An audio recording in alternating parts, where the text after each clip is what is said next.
The dormitory of the Interstellar Cultural Exchange Program was more luxurious than Desmond expected. His room was spacious, with a large window overlooking the city skyline. Earth had only recently opened its doors to intergalactic visitors, and he had jumped at the opportunity to be part of history. The only catch? He had to share his space with an alien. Desmond tossed his bag onto the bed, taking in the sleek furniture and advanced amenities. He had no idea what kind of species his roommate would be. The program had matched him at random, and all he knew was their name, Riara. A soft chime echoed from the entrance. His heart pounded with anticipation. The door slid open, revealing her. Riara stood tall, easily a head above him, with a graceful figure. Her deep blue skin shimmered under the light, resembling an ocean under the moon. Large, luminescent eyes studied him curiously. Her silver-white hair cascaded down her back, moving slightly as if alive. For a moment neither spoke. Then Riara tilted her head. "You are Desmond." Her voice was smooth yet carried an almost musical quality. He nodded. "Yeah, that's me."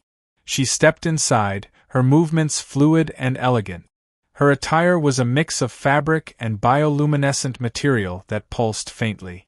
She extended a hand, long fingers with delicate patterns glowing along her skin.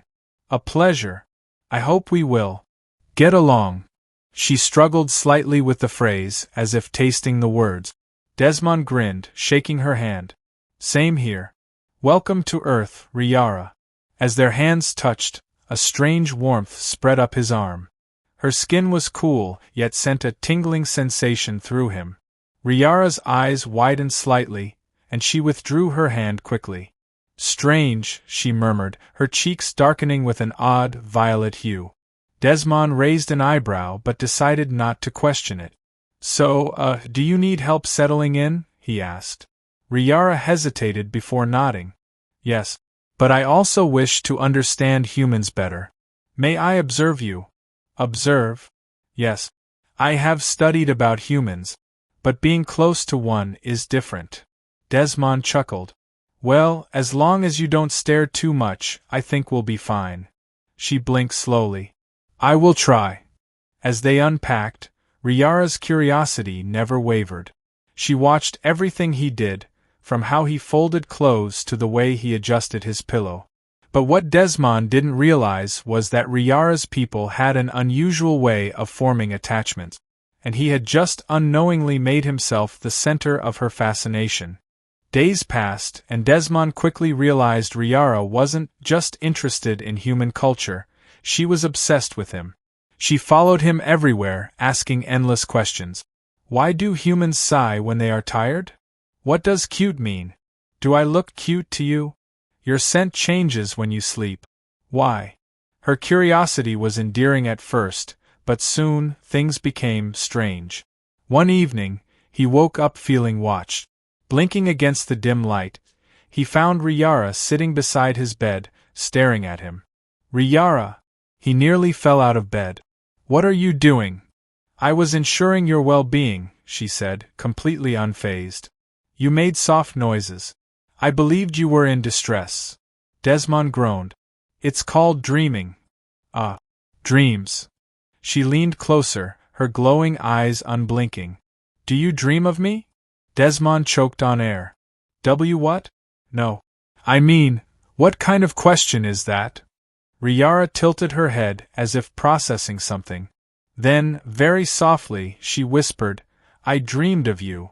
His heart skipped a beat. She sat there, watching him, her gaze heavy with something undeniable. Desmond had no idea what he had gotten himself into. From that night onward, Riara's behavior changed. She became even more attached, always close, always watching. She memorized his habits. "You like your coffee sweet," she noted one morning, handing him a cup exactly how he liked it. She started mirroring his gestures. When he crossed his arms, she did the same. When he ran a hand through his hair, her fingers traced through her silver strands. And the way she looked at him, it wasn't just curiosity anymore. There was a deep, growing warmth in her luminous eyes. One day, as they sat together in their dorm, Riara suddenly reached out, tracing her fingers along his wrist. Desmond froze. What are you doing?" "I am retesting something," she murmured. "Among my kind, this is a way to feel one's presence. To understand them." Her fingers were cool, but a tingling sensation spread through his skin where she touched. "You are very warm," she added, her voice soft. "It is nice." Desmond swallowed. This was getting intense. "Riara, are you sure this is just curiosity?" he asked hesitantly. She blinked, tilting her head. "Curiosity? No. I believe I am drawn to you." His stomach flipped. "What do you mean, drawn to me?" She hesitated, then lowered her voice. "When I am close to you, I feel calm. When you are away, I feel an emptiness." She looked at him, almost vulnerable. "Is this not how humans experience affection?" Desmond's heart pounded in his chest. This wasn't just an alien being interested in human culture. Riara was falling for him. A week later, a heavy storm rolled over the city. Rain lashed against the windows, and thunder rumbled in the distance. Desmond stood by the kitchenette, drying his damp hair with a towel after running through the rain. "This weather sucks," he muttered, shaking his head. Riara, standing by the window, didn't seem to hear him. She was mesmerized by the storm, her silver-white hair faintly glowing in the dim light of the room. "It is beautiful," she murmured. Desmond chuckled. "Yeah, if you like getting soaked." She turned to face him. Her glowing eyes held something different tonight, something deeper. "Desmond." Something about the way she said his name made him pause. "I must tell you something." She stepped closer, her bioluminescent markings shifting slightly with emotion. Her fingers curled, a small but noticeable sign of nervousness. "I have felt something strange," she admitted. "A warmth when I am close to you. A pulling when you are away." She hesitated, as if searching for the right words. "It is affection, is it not?" Desmond's breath caught in his throat. "I do not know if humans experience it the same way," she continued, her voice softer now. "But among my kind, it is deep. Powerful. Unbreakable." She took a slow breath, eyes never leaving his. "I wish to be by your side, always." Desmond felt his pulse hammering. She was confessing. Riara, this stunning, otherworldly woman, was telling him He swallowed hard. Do you feel nothing for me?" she asked, her voice barely above a whisper. His mind raced. Riara wasn't just another exchange student. She wasn't just a curious alien trying to understand human culture. She had chosen him. And if he was honest with himself, he had felt it too. The way his heart sped up when she looked at him. The way he found himself thinking about her when she wasn't around. The way her touch sent warmth through his body. Taking a deep breath, he reached out, brushing a strand of her hair behind her ear. Riara shivered at the touch, her glowing eyes widening slightly. "You're different," he admitted. "But I'd be lying if I said I didn't feel something too." Her lips parted slightly. "Then, may I show you how my kind express affection?" Desmond swallowed. I think I'd like that."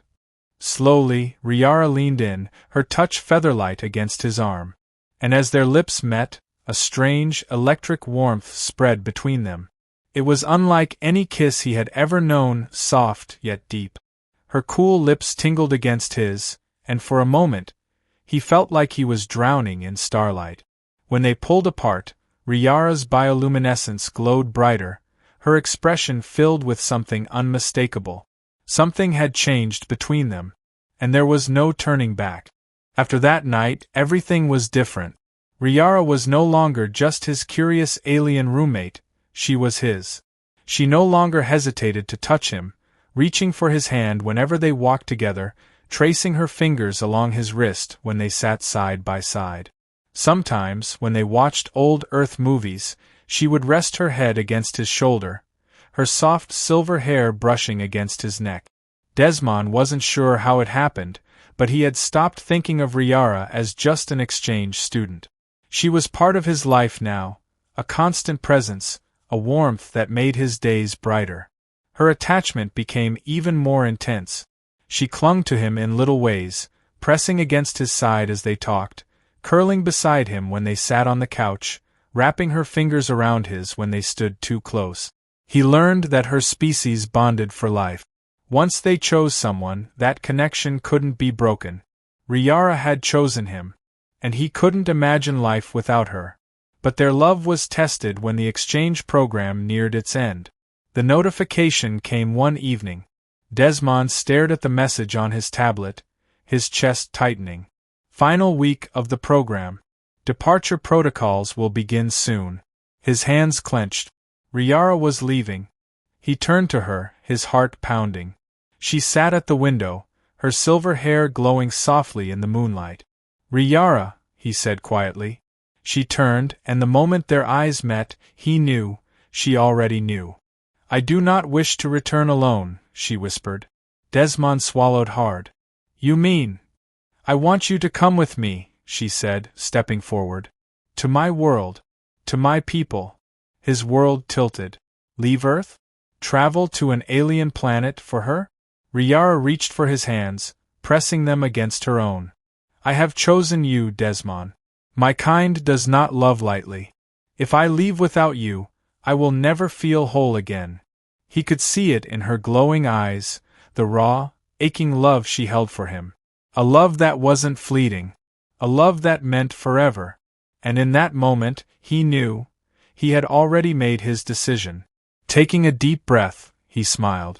"Then take me with you."